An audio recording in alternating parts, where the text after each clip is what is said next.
Today we're going to look at a story. It's actually a parable from Matthew chapter 7, verses 24 through 27. It's a parable that Jesus told, Kathy, at the end of what we refer to as the Sermon on the Mount. And so the Sermon on the Mount is a story that is in the Gospel of Matthew from Matthew chapter 5 through Matthew chapter 7. And again, this sermon ends, like his benediction is the parable that we're going to look at today.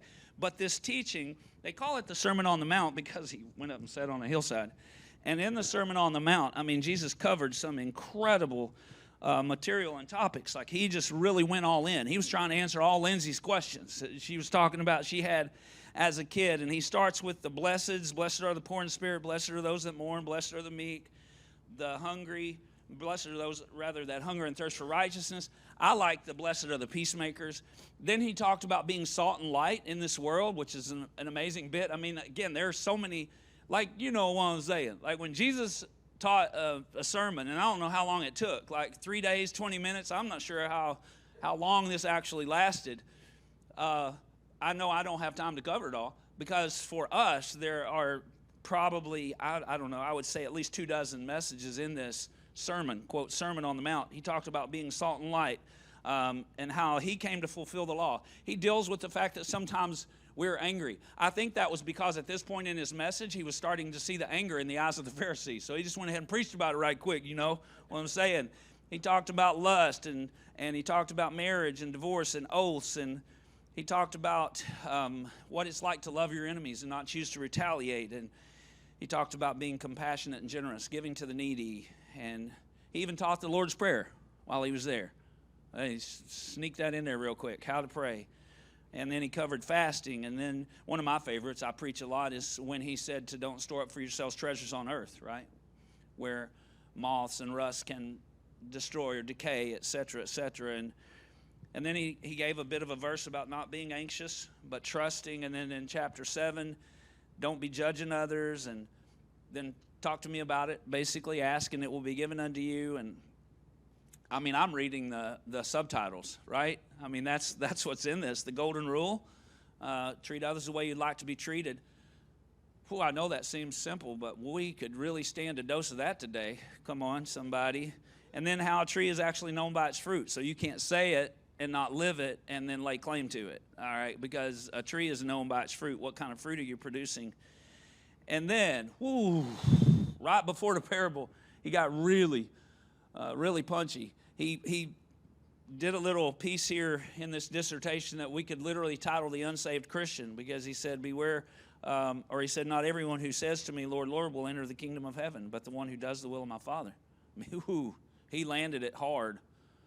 And then, right, in verse 24, so after laying out all that truth, and it is a mountain of truth that he communicated in that message, but then he said this, verse 24, he said, everyone then who hears these words of mine that he had just communicated and does them will be like a wise man who built his house on the rock. Everybody say rock. Like on the rock. And the rain fell, and the floods came, and the winds blew and beat against the house, or on that house, but it did not fall. Wow.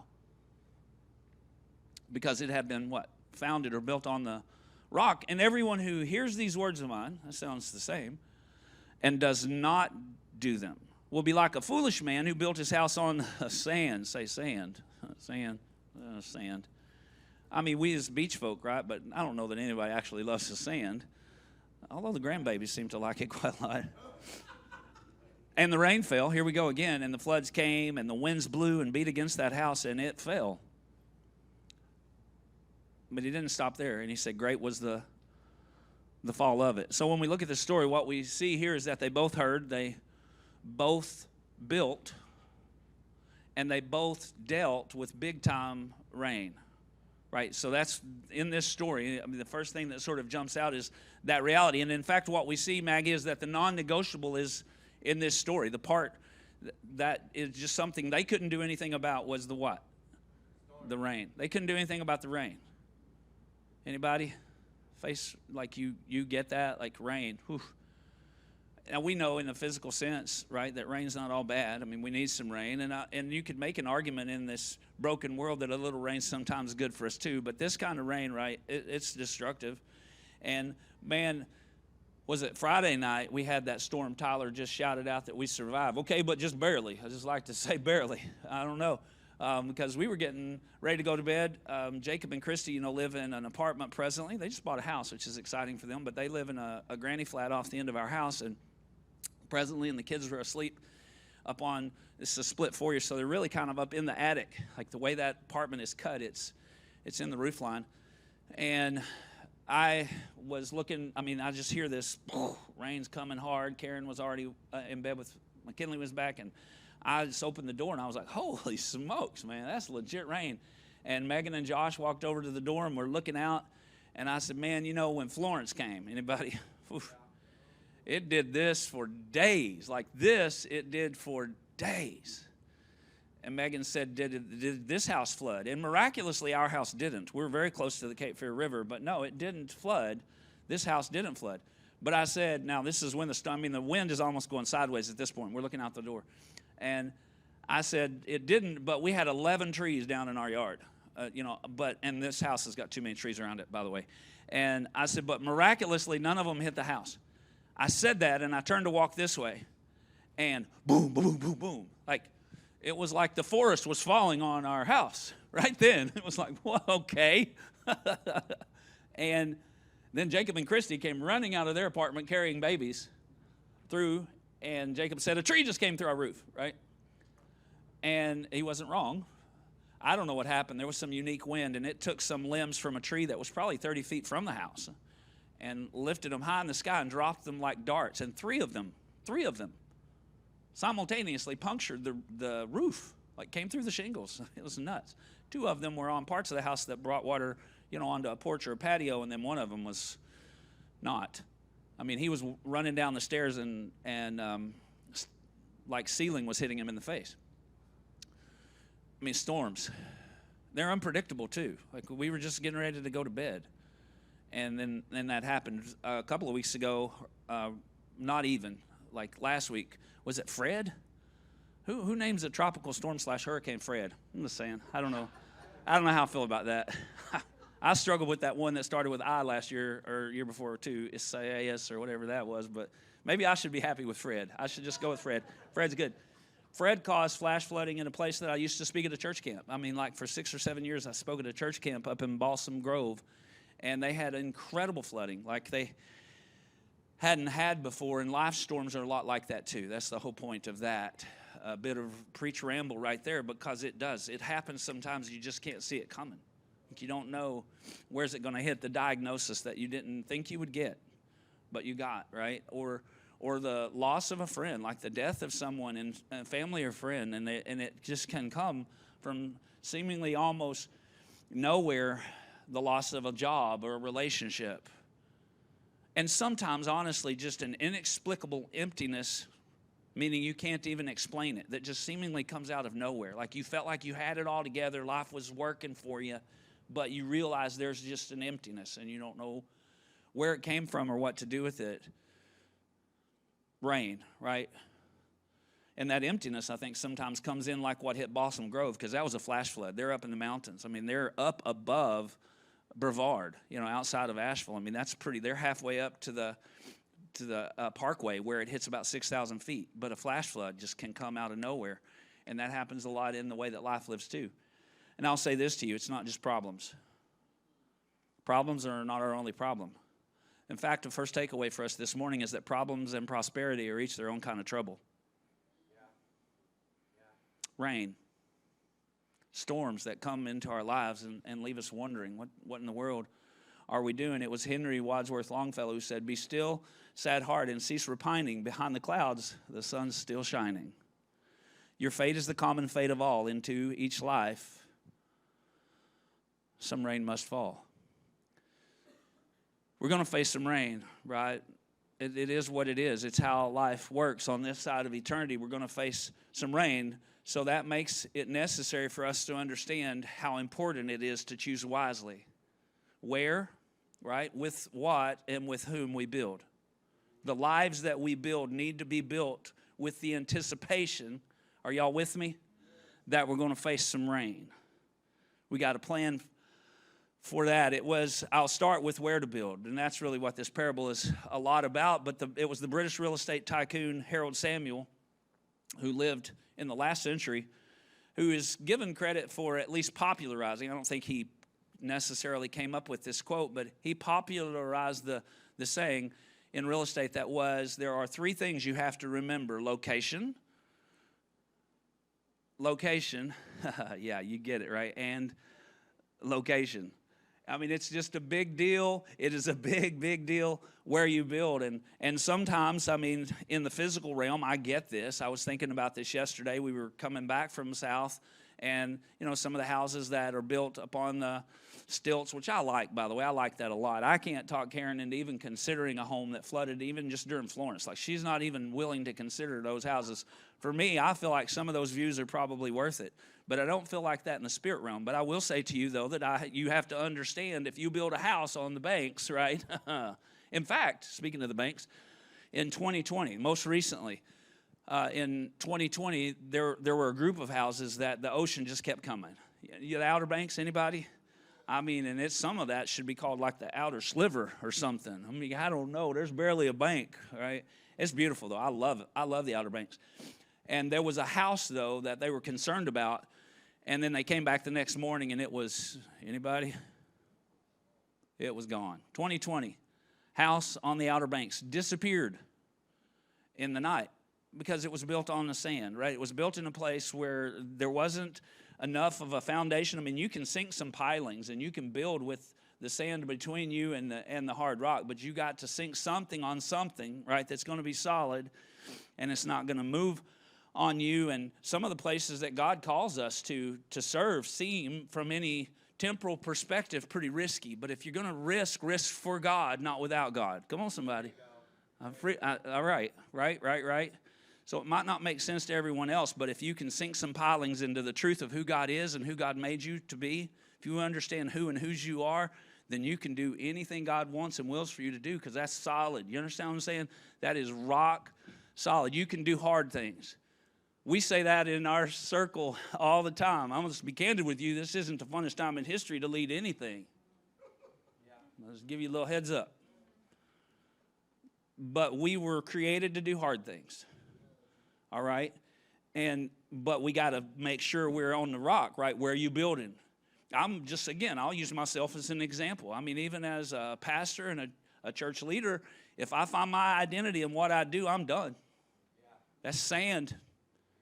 You got to build on the rock of who and whose you are, like understanding who you are in Him. That's solid. That no rain, no life storm is going to be able to move you off of that. When you know who He is and who you are in Him,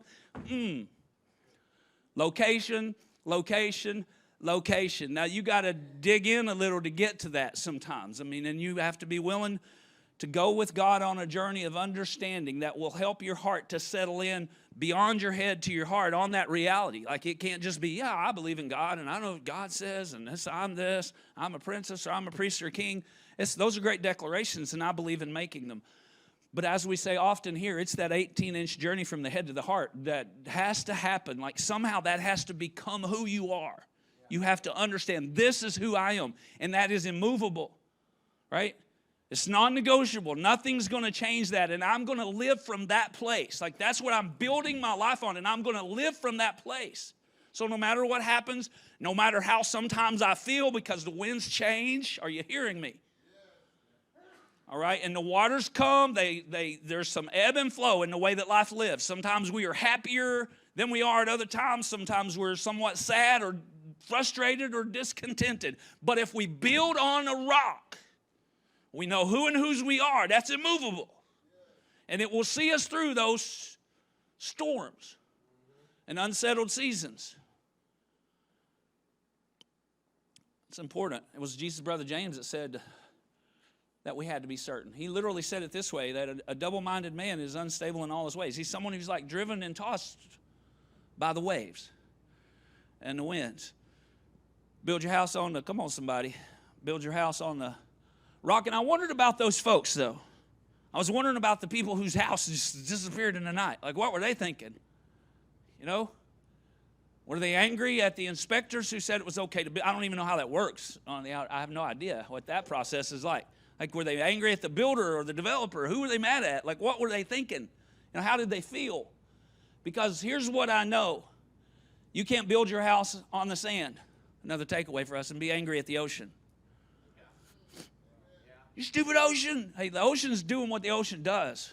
You understand what I'm saying? You can't build your house on the sand and be angry at the ocean. And we're mad at everybody. In this world right now, folk mad at everybody. Stop building on the sand. I don't know what to tell you. I don't know what to tell you. Stop building on the sand. You're just going to be mad a lot.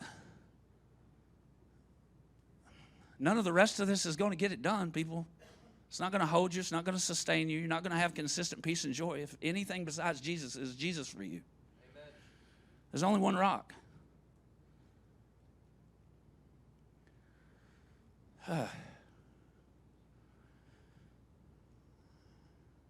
They do build some houses too, man, right there with incredible views they're still standing.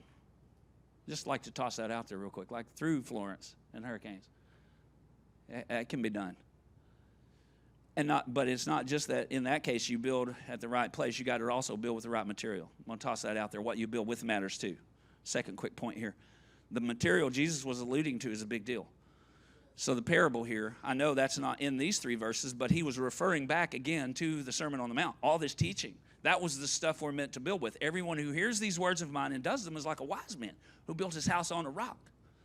So the hears and does is the building, and more specifically what you build with. So he's saying you have to use this to build your house, and you got to build it on a rock, right?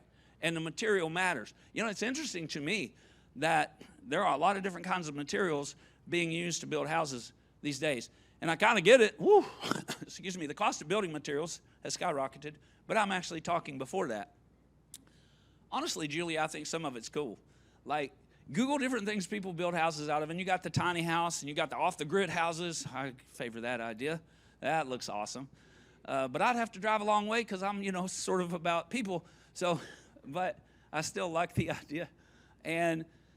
But the things that people build with, too, like I have a friend that was trying to see if he could buy an old, like maybe a 727 or maybe a retired Canada regional jet fuselage for a house, which is not a terrible idea. I mean, it's not a great idea, but it's not. Texas over here, I don't know. And then they build houses out of recycled material. That's a thing. You can Google that and pull up all kinds of pictures of houses built out of recycled things. I should recycle better. I get it. I need some people probably to be more bossy and try to push some conviction into my life, Maggie. But, I should do better. Thanks, Tex. I wasn't talking to you. I was talking to someone who wouldn't actually do it. Probably, maybe. Oh, great.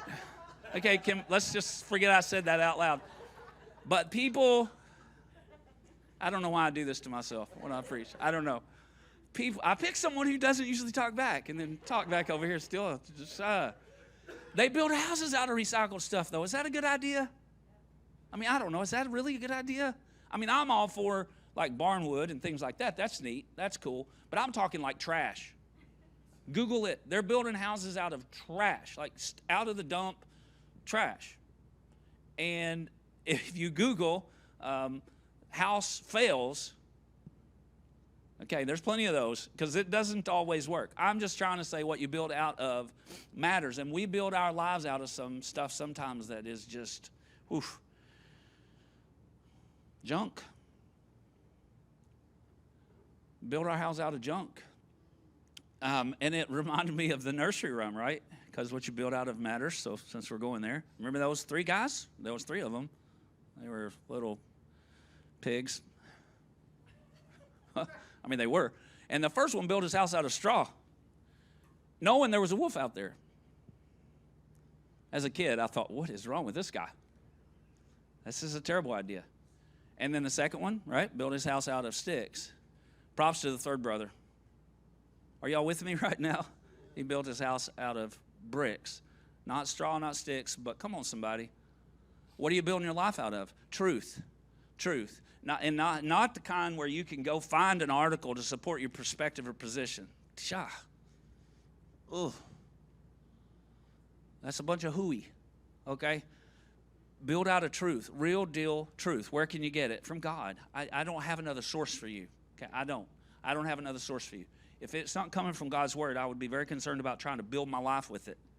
Like to make it the foundation for what I'm becoming and the walls that I'm trying to erect and eventually a roof that needs to go on the house. Here's another takeaway for us. You can't build your house, parenthetically life, out of garbage and wonder why it stinks. That's happening a lot. Right? And I know sometimes my life stinks too, and I'm like, what am I doing right now? Like, what am I actually starting to frame my thoughts with? What's creating the context for how I'm trying to love my wife or family or friends? What is it that I'm building with right now? And when it's junk, it stinks. I'm just going to tell you, the relationships are toxic and there's not health, there's not happiness. It doesn't matter how good things go temporally. You build your life out of trash or junk, and it's going to stink. It's not going to be good. It's not going to be God. And some would say, yeah, but I'm trying. I'm trying to build my life out of truth, and I'm still suffering from this rain. And I hear you. I'm still struggling with this rain. First of all, I would say to you, we all struggle. Everybody struggles. Everybody get caught in the rain sometimes without an umbrella. We all get, outside and realize, oh boy, I need to work on some things. Right? But again, you might say, well, I'm trying, and I'm still struggling with this rain. Keep building. I would just say to you, keep building.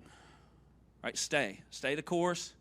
Keep building. You're not finished yet. When I was a young married man, there was a friend of mine that started building a house. I wanted to build a house, Jason. We weren't there, and he was building a house, and he got started, but he didn't. He was going to build it himself, and he didn't have enough money to build it completely from the beginning, which is cool. I get it. But they moved in after they got the felt board on. So they just, 2x4s and inside sheetrock, unfinished, by the way, sheetrock, and then felt board on the outside. And they got moved in, and they were going to keep working on it, but they never did. I mean, in months and years went by, that house still sitting there with felt board. And it wasn't even so much that they didn't have the money. They just, they just got busy living in it and didn't finish it. And eventually they had to move out of it because after years of being rained on, right, without being properly finished, the house was ruined. I have another takeaway for us. You can't build a house without a roof and be angry at the rain. You got to finish. This house was supposed to be great, and I'm building with truth, and I'm just so frustrated because I'm still getting wet. Finish. Keep working on it, right? Don't quit now. Understand, Paul knew what he was saying when he said in Hebrews chapter 12, verse 2, that Jesus is the architect or author and the finisher, right? We had to let him finish. He's good at finishing work, too. I don't know if you've noticed that about Jesus, which takes me to my last point this morning, and that's that not only does it matter where you build and the material with which you build, but it matters who you build with. Can I say to you that Jesus is a master builder? He is. He's great. He knows how to build lives. This is who he is. This is what he does. In fact, I'll say to you this way, that the Messiah born in a manger was also a master builder with a hard hat and a blueprint for your life. Y'all listening to me?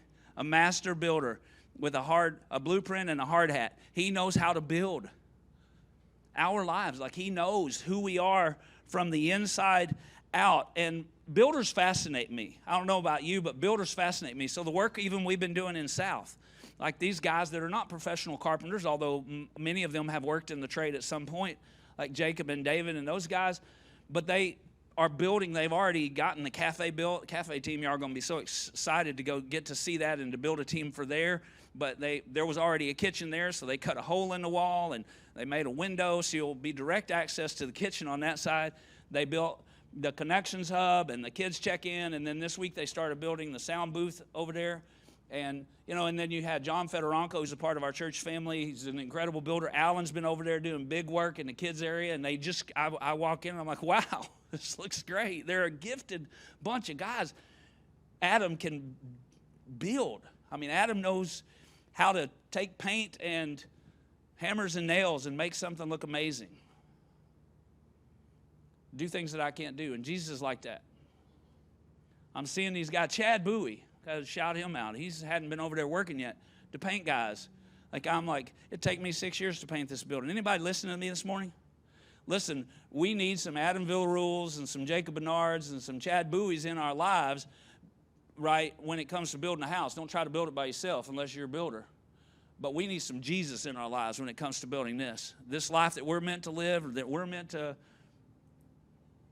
build, we can't build it by ourselves. Some guys, I met someone yesterday who built their own house. But it's the wife that sold him out. And apparently he's a very gifted builder, and it's an amazing house, Adam. But she said he was the builder and I was the builder's helper.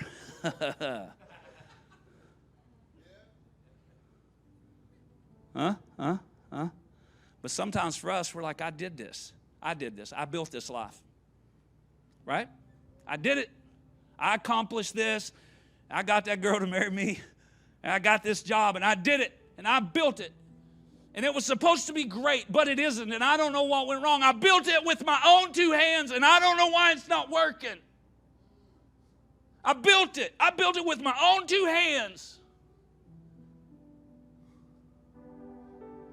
And that's the problem, isn't it? The problem is that we built it with our own two hands. We're meant to offer our hands to Him, for sure. But Psalm 120 or 127:1 says this: unless the Lord builds the house, the work of the builders is wasted. Those who labor in vain. A master builder is someone who assumes overall responsibility for design and construction, and that's Jesus in this life. He's the master builder. Truth: you can't build a life without the Lord and expect it to last. It just won't. Jesus, in the beginning of His earthly ministry, stopped with His disciples, this kind of newly collected crew. He'd been working with them for a while, so they'd already seen some big-time miraculous stuff. It's good to have DeMarcus on the stage. And now behind the drums, look at that, the guy can sing. And DeMarcus, he asked him this question. He said, who do men say that I am? It's a critical question. He was checking to see where they were building, by the way. That's what he was doing. Who do men say that I am? And they said, well, some say you're John the Baptist. That was his cousin who'd recently been beheaded. They thought he was a reincarnation of him because he did miracles. Or some say Elijah. You're Elijah. Or one of the prophets. And Jesus probably nodded. And then he said, but who do you say that I am? Because that's the real question, right? Who does the world say that He is? Whew. I don't even want to try to figure that out for you, Jesus.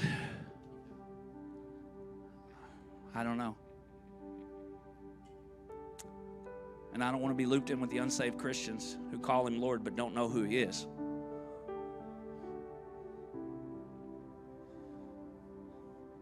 Who do you say that I am? And Peter said, you're the Christ. You're the creator of everything and the Savior of the world. That's what he was saying. You're the Christ, the Son of the living God. In Caesarea Philippi was a place where there were monuments to Caesar Augustus, right? The Romans considered a god, but guess what? He was dead.